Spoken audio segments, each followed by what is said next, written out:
Bonjour à tous, Simon Vesperini. Une vidéo aujourd'hui pour réagir à un commentaire qui m'a choqué. Ça m'a interpellé, ça m'a donné à réfléchir, ça m'a rendu même un petit peu triste.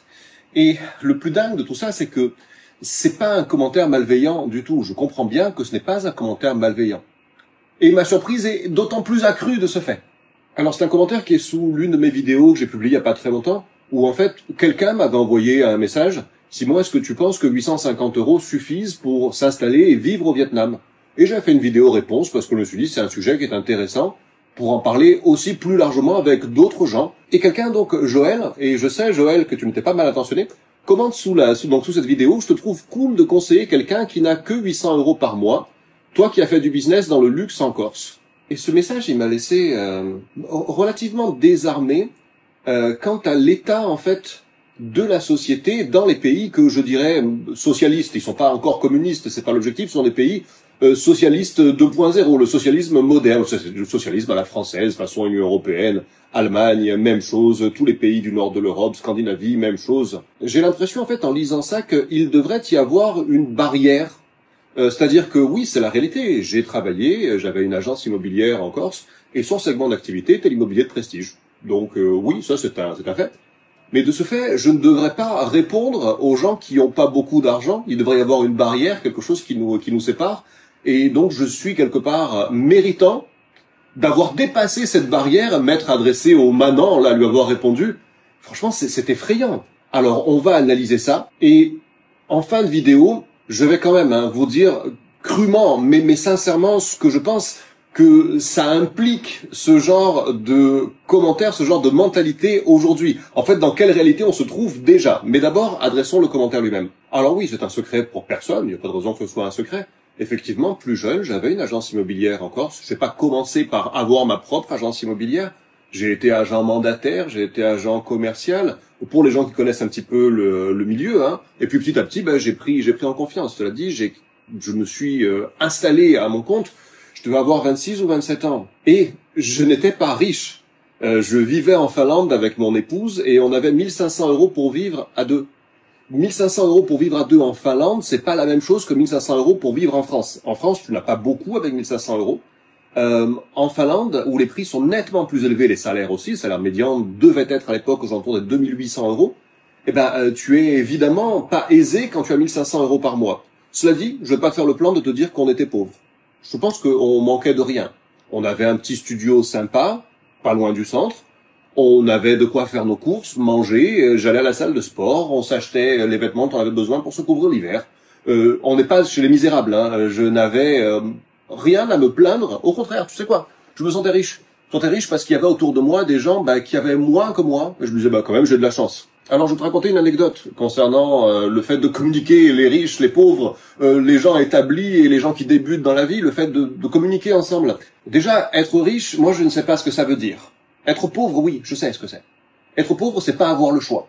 Être pauvre, c'est tous les jours faire quelque chose que l'on n'aime pas faire, mais que l'on doit faire pour continuer de vivre. Et ça, peu importe notre salaire. On peut être pauvre avec 20 000 € par mois si on a une vie de laquelle on n'est pas satisfait. Être riche, c'est pas un chiffre. Mais être riche, c'est avoir plus qu'il nous en faut. Je veux dire par là, plus que le nécessaire pour combler nos besoins. Et de ce fait, quand je vivais avec mon épouse et qu'on avait 1500 € par mois à deux, d'une façon, on était riche parce que on manquait de rien. Il n'y avait pas de besoin nécessaire important pour nous qu'on ne satisfaisait pas. Parce qu'il y a aussi ce phénomène qui est que quand tu augmentes tes revenus, tu as tendance à augmenter tes besoins. C'est un engrenage. Alors mon anecdote, tu sais, quand je me lance dans l'immobilier, j'ai 26, 27 ans, et surtout, jusque-là, j'étais musicien. Musicien de métier, de carrière. J'avais un look qui était complètement barré, qui était normal pour un musicien, qui n'était pas du tout normal pour un mec dans les affaires et dans l'immobilier. Et les gens avaient beaucoup de barrières, ils essayaient de me les mettre. Me dire, mais toi Simon, tu es un artiste, tu es pas fait pour avoir du business, pour être un businessman, un homme d'affaires. Tu es pas fait pour ça, toi tu es un artiste, regarde ton look d'ailleurs. Quand je me suis lancé petit à petit, j'ai changé mon look. Alors j'ai essayé, au début c'était vraiment pas une grande réussite. Je ressemblais à un vieil adolescent avec des costumes trop grands. Mais j'ai essayé et petit à petit j'ai avancé dans ce sens-là. Mais la réalité est que j'avais 26, 27 ans. Alors au début, je faisais la même erreur que tout le monde, que tous les gens qui travaillent dans l'immobilier, ils prennent tout ce qu'on leur donne, tu sais. un fonds de commerce, un petit T2, une grosse villa, un truc dans une autre région que la leur. Ils prennent tout ce qu'on leur donne, ils n'ont pas de marché, ils ne sont pas spécialisés. Et c'est souvent d'ailleurs la raison pour laquelle ils échouent. Moi, j'avais trouvé un segment dans lequel je me sentais bien parce que je m'occupais de biens qui me plaisaient. Et c'était un segment dans lequel il y avait de la place et dans lequel je sentais que j'avais quelque chose à faire. Et c'était le segment du prestige en Haute-Corse. J'étais un précurseur. Il y avait des agences immobilières de prestige dans le sud de la Corse, éventuellement peut-être un peu dans la Balagne. Mais le coin qui était le mien, c'est-à-dire Bastia et le Cap Corse, il y avait personne dans ce segment-là, en tout cas spécialisé sur ce segment-là. Et j'en ai fait mon segment, ma spécialisation, et ça m'a réussi. Cela dit, note-le bien. Ça, c'est très important de s'en souvenir. J'avais 26, 27 ans. Je faisais visiter des maisons à parfois plusieurs millions d'euros, en tout cas souvent proches du million et au-delà, sans problème. Et je discutais avec mes clients, je faisais un comparatif, je disais, tu vois, parce que souvent je sympathisais beaucoup avec mes clients, j'avais la même approche que j'ai ici en fait. J'étais sincère avec eux, j'avais pas trop le discours du commercial, tu vois, avec la chemise là, la chemise du commercial, tu vois, j'étais pas comme ça, j'étais comme aujourd'hui là, tu vois. Tu vois là, moi avec mon t-shirt, assis n'importe comment sur ma chaise, tu vois là, j'étais dans les grandes lignes, j'étais comme ça. Mais j'écoutais avec mes clients. Et je disais, oui, franchement, cette propriété-là, à ce prix-là, je pense vraiment que ça vaut le coup. Voilà, surtout si on compare à celle-ci, là, qu'on a vue tout à l'heure. Ouais, je comprends ton point de vue. Mais pendant que je discutais comme ça, où je disais, ouais, franchement, à ce prix-là, limite, tu vois, c'est rien, ça vaut le coup. Moi, je n'avais même pas les fonds pour m'acheter le garage de la propriété, même pas le garage. Alors, j'étais calé pour parler des choses dont je parlais, oui, parce que ça me passionnait. Mais je ne perdais pas de vue, et il faut pas le perdre de vue, que je discutais avec des mecs qui avaient 30, 40 ans de plus que moi, qui avaient une expérience incomparablement plus grande, immense par rapport à la mienne, qui avaient une surface financière, une puissance financière qui me rendait absolument ridicule en comparaison, et je n'étais que à leur service, j'étais là pour les aider dans leurs projets, qui étaient souvent, un petit peu comme aujourd'hui, se barrer de ces grands centres français ou européens où la vie n'était plus belle. Et ces gens-là voulaient soit un pied-à-terre en Corse pour y passer du temps en vacances et s'y installer plus tard, soit faire le grand switch et s'y installer là maintenant de suite. Et beaucoup me restent à l'esprit, de gens qui m'ont considéré d'égal à égal. Alors que, évidemment, que d'un point de vue financier, d'un point de vue de l'expérience, j'étais loin d'être leur égal. Mais ils ont fait de moi leur copain, on a déjeuné ensemble, on allait boire un verre ensemble. Et ces gens-là, en communiquant avec moi, en ne mettant justement pas de barrière, ils m'ont inspiré. Je me suis rendu compte que n'étaient pas si différents de moi. Ces mecs qui avaient fait des millions, des fortunes, qui avaient été à la tête de grosses boîtes, ils n'étaient pas si différents de moi. Ils avaient juste plus de niaque, plus de confiance, une autre vision que la mienne. Il y a très très peu de gens, tu sais, qui m'ont traité, le petit jeune là qui débute, il y a très très peu de gens qui m'ont traité comme ça. Ils n'ont pas mis de barrière. Et moi, je crois que j'ai eu l'intelligence de ne pas en mettre non plus, parce qu'en général, ce sont pas les gens qui sont au-dessus de toi qui mettent des barrières. En général, c'est les gens qui sont en dessous qui se mettent des barrières. Quand je dis évidemment dessous, je parle en termes d'expérience, en termes de surface financière, évidemment pas en termes de valeur individuelle. On est bien clair là-dessus. Alors moi, ce que je vois dans l'établissement de ces barrières, et je sais que dans le cas de ce commentaire, c'est bienveillant, c'est pas le cas de la réponse dessous, on y verra tout à l'heure, mais le problème de ces barrières, l'origine de ces barrières, c'est la culture socialiste des pays dans lesquels vous vivez. Ça, ce n'est qu'une expression actuelle de la lutte des classes. La lutte des classes qui est quelque chose qui est inventé par des gens qui tirent profit à manipuler la classe ouvrière et travailleuse. Viens avec nous, nous on te protège. Eux c'est les méchants, les riches là c'est les méchants, viens avec nous, fais-nous confiance. Et ça c'est hyper ancré dans les mentalités françaises, et pas que françaises d'ailleurs, mais bon, nous ici, principalement on va s'intéresser à ça.